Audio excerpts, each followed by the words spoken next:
And we're live here in Nourish, Heal, and Thrive. I'm excited. I have Martina here from Celtic Heart and Soul, and I'm excited to get to know her and learn more about her. So, Martina, thank you for being here. Oh, thank you, Derek, for having me. It's a wonderful opportunity. I'm fairly new to your group, so I'm just exploring myself, all of the wonderful work that you're doing in here. It's great. Thank you. And why don't you share a little bit more about who you are and where you're from and what you do? So, thank you. I will.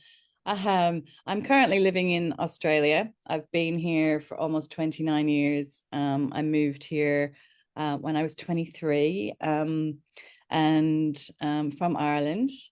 Came with my partner at the time, who ended up being my husband and father of my two sons.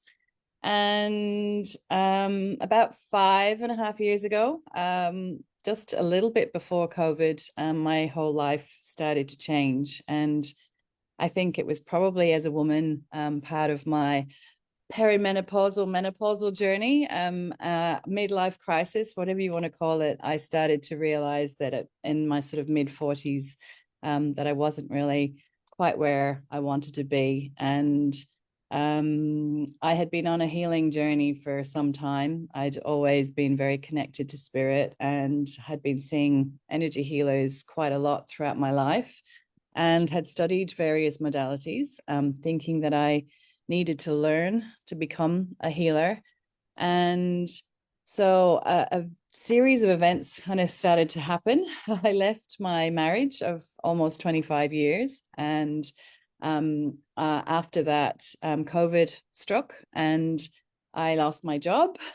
And everything really in my life started to crumble and fall apart. And in the midst of all this, dark night of the soul experience, I found my mission and stepped onto my path, I like to call it, as a healer. And I realized that I was an innate healer, that it was something that I was born with. And so spirit pretty much guided me to forget about everything that I had learned, all the modalities that I had trained in, and to just put my hands on people and to pretty much step out of the way and be that vessel, for spirit and for the energies to channel through me.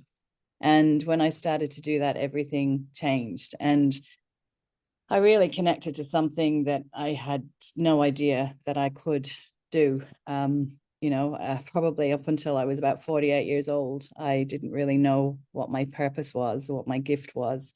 And so here I am 4 years later. And, really the last 4 years have been delving into learning who I am, as a woman and as a healer, and why I'm here. And I think a lot of people are starting to ask those same questions right now, as I feel it's such an important time for humanity to really start to step into your gifts and your own purpose and direction in life. And so that is my purpose, is to help others to activate theirs and to remember really, who they are and why they're here. Yeah, So yeah, it's been quite a wild ride. that is a wild ride. So everything like you said, I guess it was around COVID time, everything just started crumbling for you. You said in That's your life. right. So, Yeah, like, I think it happened for a lot of people. yeah. It probably started just a little bit prior for me.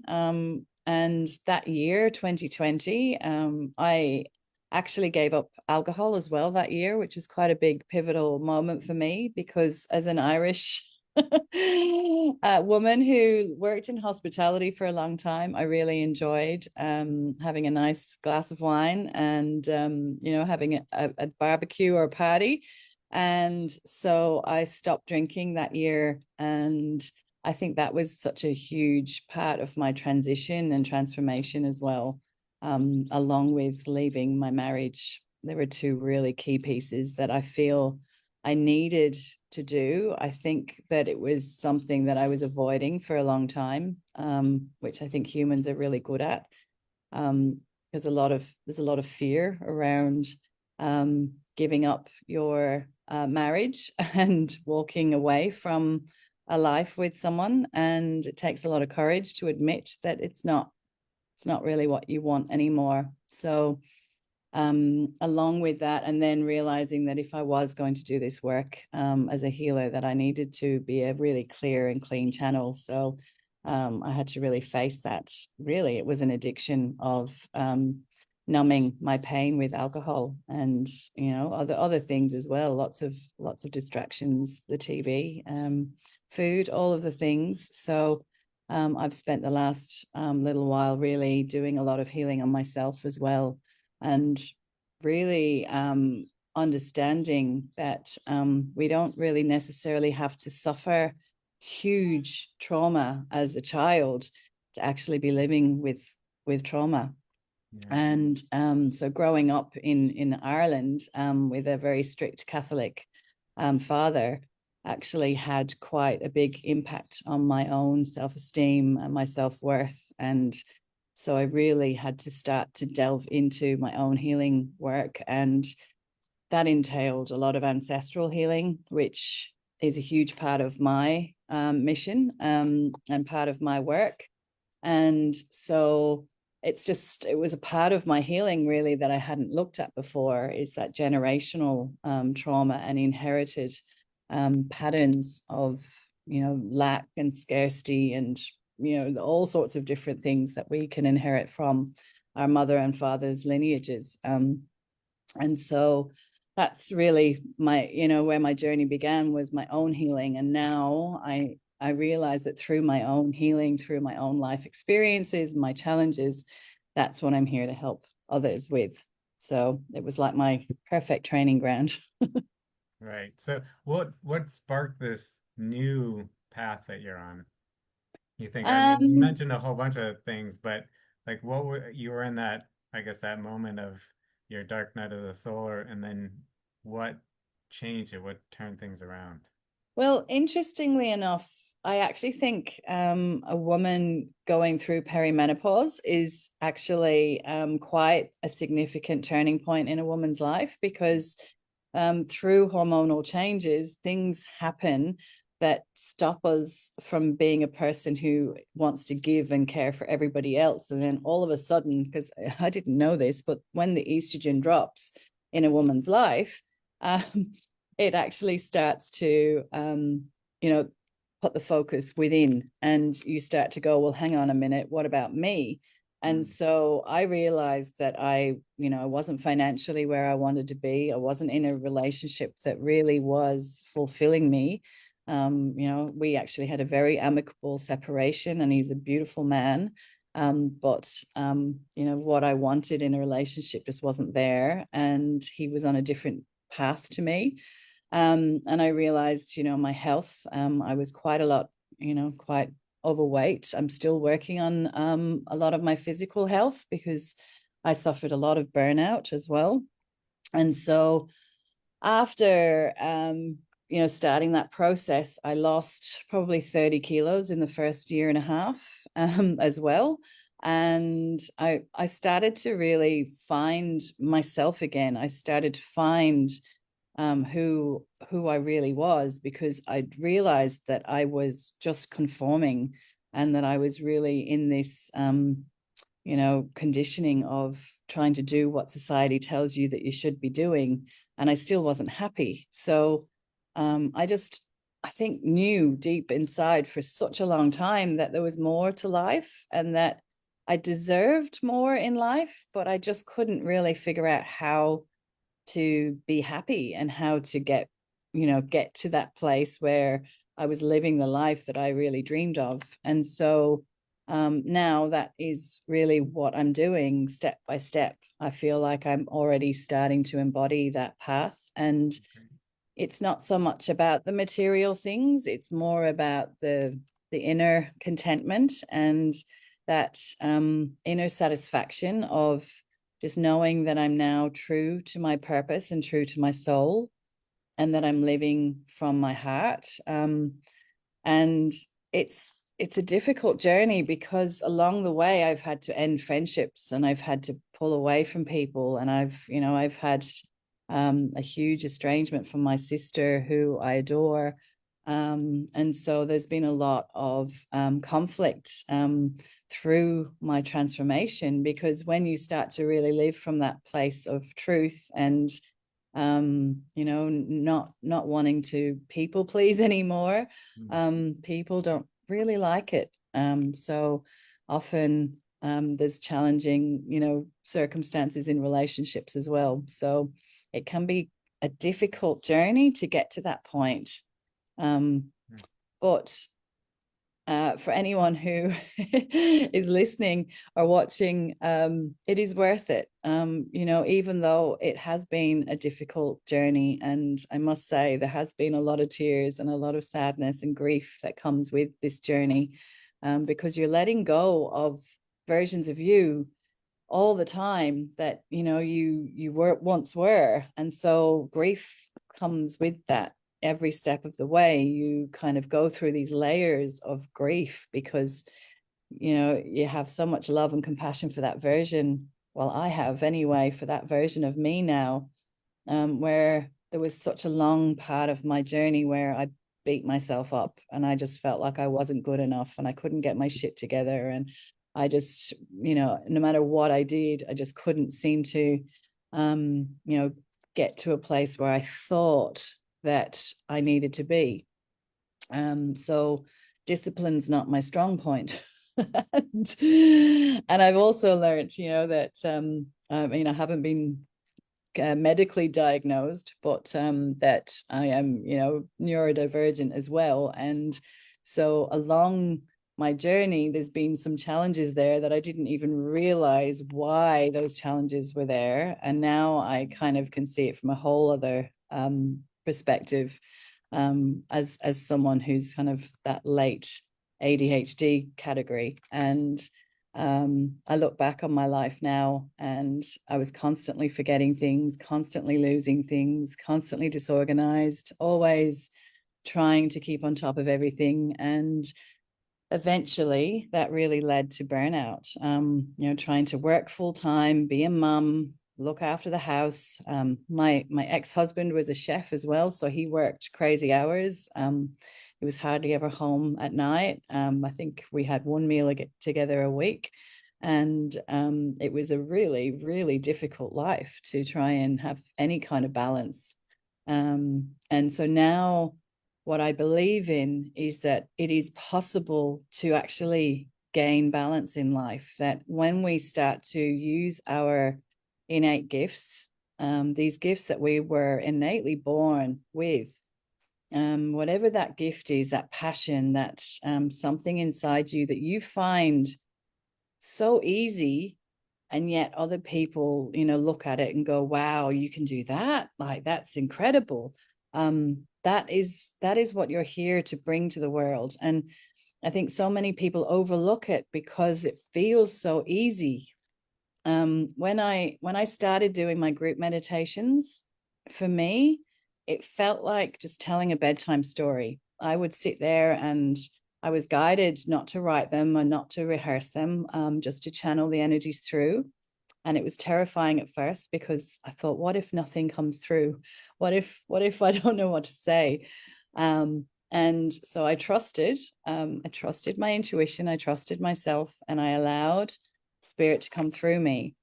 And after the meditation, people would be going, oh my goodness, this happened and that happened. And oh my God, I felt this, and my throat was cleared and my knees better, and all these things were happening. And I was kind of quite shocked, because I was like, really?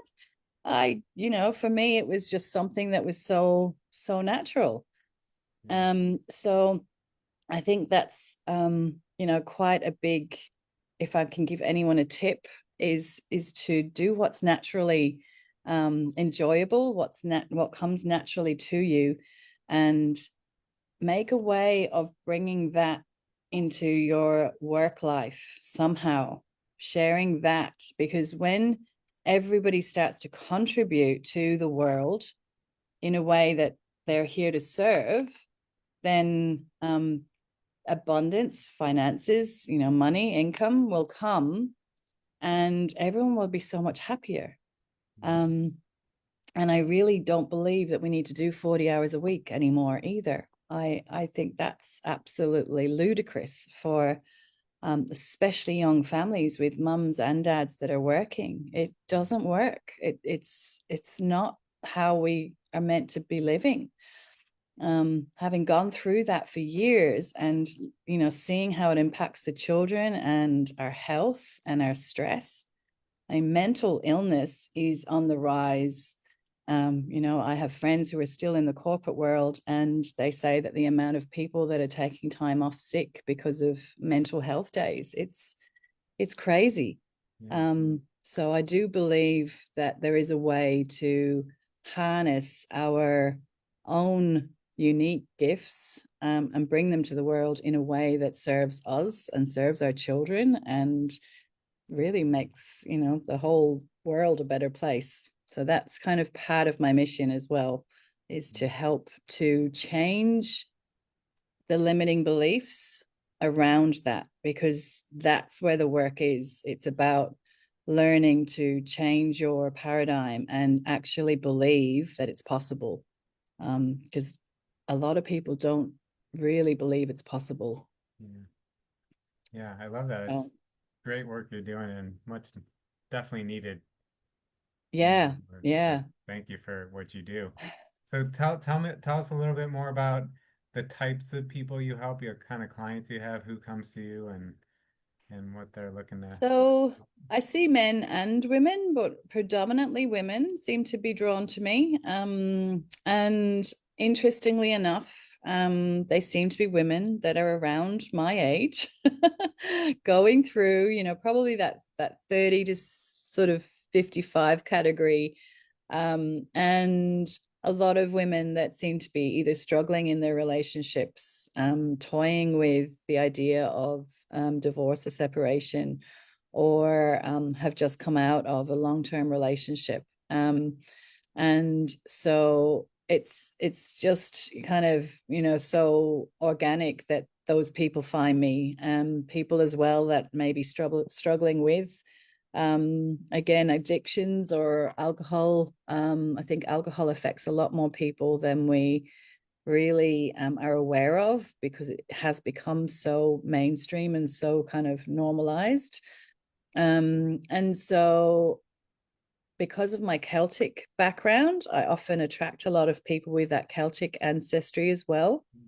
And I think the reason why is because there is something very special and very powerful about the Celtic, you know, lineage and the Celtic people. And there's a lot of ancestral stuff going on, because of the history of the Celts. And so there can be a lot playing out in people's lives that they're not aware of. Like I said, there can be a lot of that lack and scarcity that comes through. There can be a lot of the addictions as well can come through. The Irish are renowned for the culture of drinking. And I think it's to do a lot with that generational patterns and trauma that that go back so far, really, probably beyond our comprehension. I think it's beyond the few thousand years that we think that we're in existence.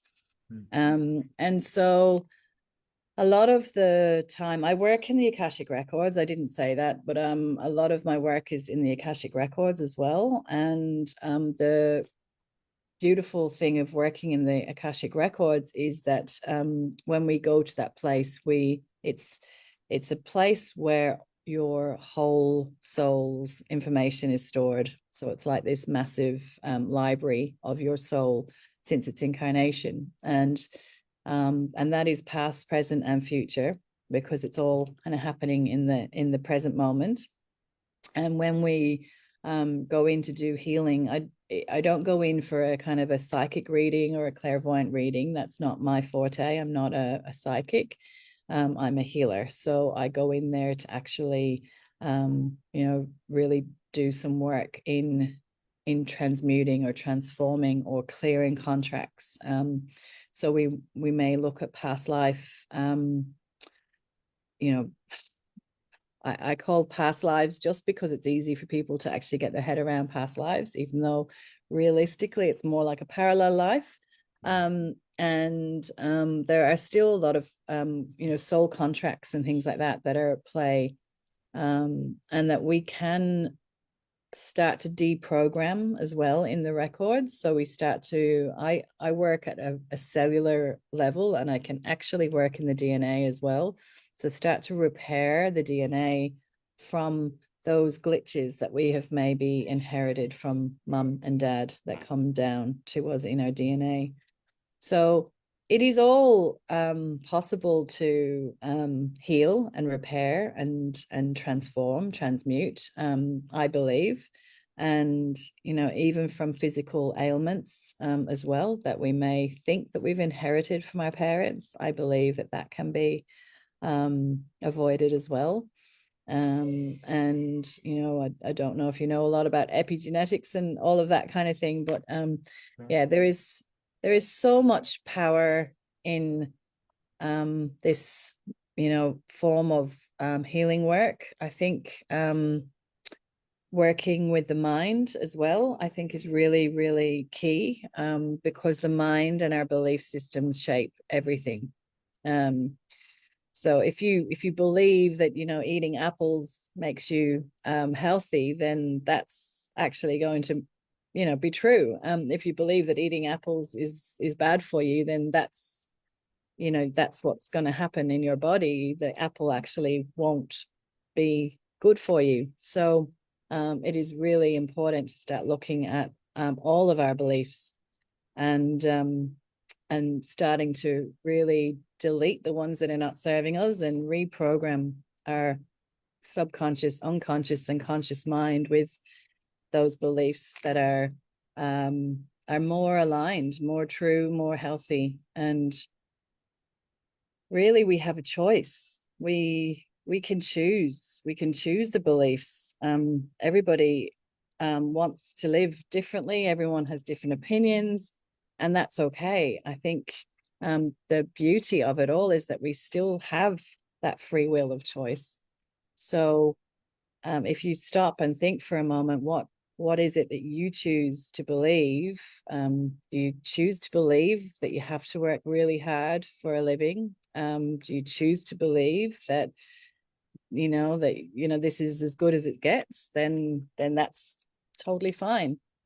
Right. But I choose to believe that miracles can happen, and that there are limitless possibilities in this life. And my next chapter, I think I shared with you a moment ago, my next chapter is to literally pack up my entire life here in Australia and move back to Ireland, because the land is calling me there. And I'm in the process of what I call untethering, because this for me is not just a physical move back to Ireland. I've been in Australia, as I said, for almost 29 years, and I just feel like it's happening on a multi-dimensional level. My sons, I have two sons, 18 and a half and 20, and they will remain here. And so for the first time in my life, I'm literally going to be like solo and not relying on any other income source but my work, and really not relying on anybody else outside of me but myself. So it is definitely bringing up a lot of fear, a lot of old programs for me, but I'm ready and I'm excited, and I think spirit is really showing me that this is my path. And by actually choosing to live this way myself and kind of free myself of all the tethers and attachments, then I will be able to be of service at a whole other level. Yeah, Yeah. I could see, I can tell the excitement actually Is about, is that noise? Somebody started vacuuming or something I don't outside. hear it. No, it's okay. It's Good. good. Yeah. No, it's really exciting. This is a really amazing journey you're on. is there, and we're running out of time, so is there anything that we didn't talk about that you really want to talk about? Um, gosh, there's I could talk all day on so many topics. I guess as I kind of start this journey, I call it my pilgrimage home to Ireland, and I feel like it's going to be, a lot of giving and receiving while I'm there. One of the ways that I'd love to stay connected with people is I have started my own kind of version of Patreon. Okay. And so if anybody is interested in delving into working with me, I have a group called the Heart and Soul Collective as well.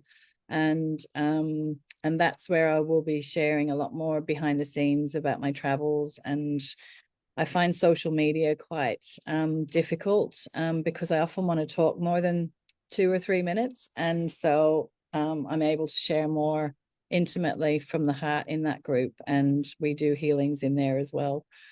Um, and apart from that, I suppose for anyone listening, um, and wondering if you've not really started your healing journey, where to start, because I think that's always the difficult part, is trying to take that first step, is to really look at a few different modalities and see which one draws you, because everybody is drawn to something different. Like for one person, it might be breath work. For another person, it might be energy healing or sound healing. So really try a few different modalities if you want to.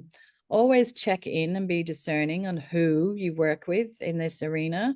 As it becomes more popular, there are more and more people out there, and not everyone is here to really be a light worker or a healer.